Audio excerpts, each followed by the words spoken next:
Carbs are super controversial lately. The dietary guidelines suggest that we get at least half of our calories from carbohydrates. On the other hand, is plenty of people out there saying that we should cut completely carbs from our diet. So in this video, I'm going to break down the health effects, what actually carbs are and which ones are the good ones and which ones are the bad ones. Carbs are made up of sugar, starches, and fiber, and they can be divided into two main categories: whole and refined. Whole carbs are minimal processed and still contain all their natural fiber. Think of fruits, potatoes, beans, whole grains. Now, refined carbs have been processed and stripped of their fiber.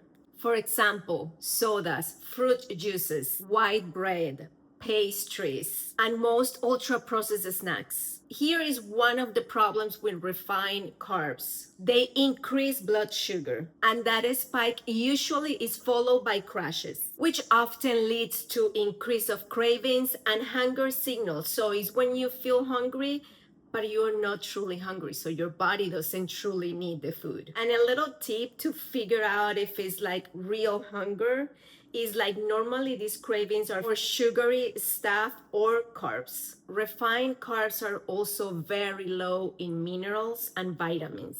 And that's why they are very often referred as empty calories. And because of this, that's why it doesn't make sense to eat a bunch of refined carbs together. Because by doing this, you're not giving any nutrients to your body. So we had all heard that you have to eat less carbs or cut them completely to lose weight. So normally when people talk about cutting carbs, they talk about higher in your protein and higher in your fat intake. And yes, cutting carbs can have like weight loss benefits, also health benefits like increasing HDL cholesterol, reduction in triglycerides, lower blood sugar, and more. When you compare a low-fat diet with a low-carb diet, you see that the low-carb diet is better for all these health benefits that I just mentioned. So for people who are obese or have metabolic syndrome or type 2 diabetes, lowering carbs can be super beneficial. And in some cases, to be honest, life-changing. However, just because low-carb diets can work well for some people doesn't mean they are going to work perfect for everyone. And this is why I don't like to remove a food group completely.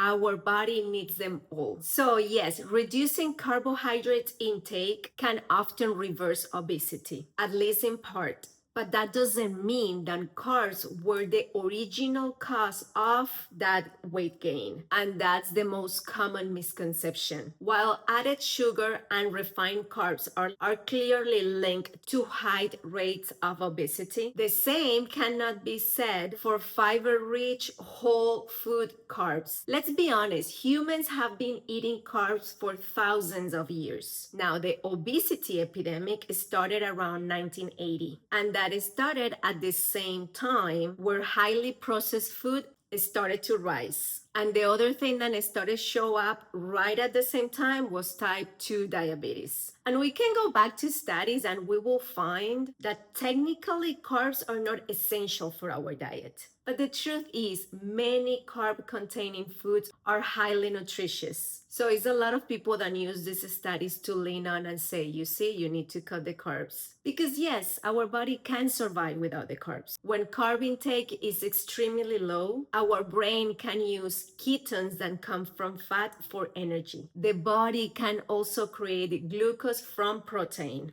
But this is the deal. Just because something is not essential for survival, that doesn't mean it has no value. Many carbs foods are rich in fiber, nutrients, antioxidants, and other beneficial compounds. Fruits, vegetables, legumes, and whole grains, they all offer an amazing health advantage. We also have to take into consideration that we're all different, and some people thrive in a low-carb diet, but some actually thrive in a high-carb diet.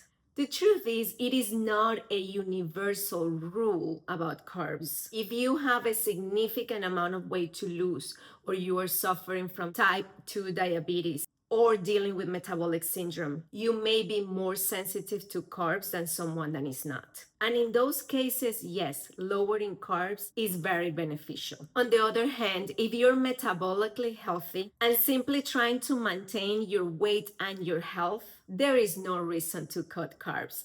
Now, let's make all this even more simple. And this goes to everyone. It doesn't matter if you're healthy, if you have health issues, if you're trying to lose weight or you are not. Good carbs, sweet potato, plantains, fruits, legumes, beans, whole foods. This is good for you. Now, on the other hand, we go to refined carbs, the processed food, the donuts, desserts, white bread. All these things are pretty much like drinking sugar. So again, it doesn't matter if you're healthy, if you overdo it, you are hurting your body. And if you're trying to lose weight and you are consuming this group, well, it's not going to happen. Now, I rather to look at things in a different way. And instead of thinking what I have to remove from my diet, I like to think, what can I add? So instead of focusing so much in carbs, let's start eating more protein. Why? Because when we eat more protein, our blood sugar is stable. We have less cravings. We have less crashes. We are satisfied for longer. Also, it helps us burn fat even when you're sleeping. So instead of thinking, what do I have to remove today? Let's think, what can I add to feel better, to feel more vibrant, more energized, and be healthier? And if you would like to try this approach, but you just don't know how, go to my link on bio.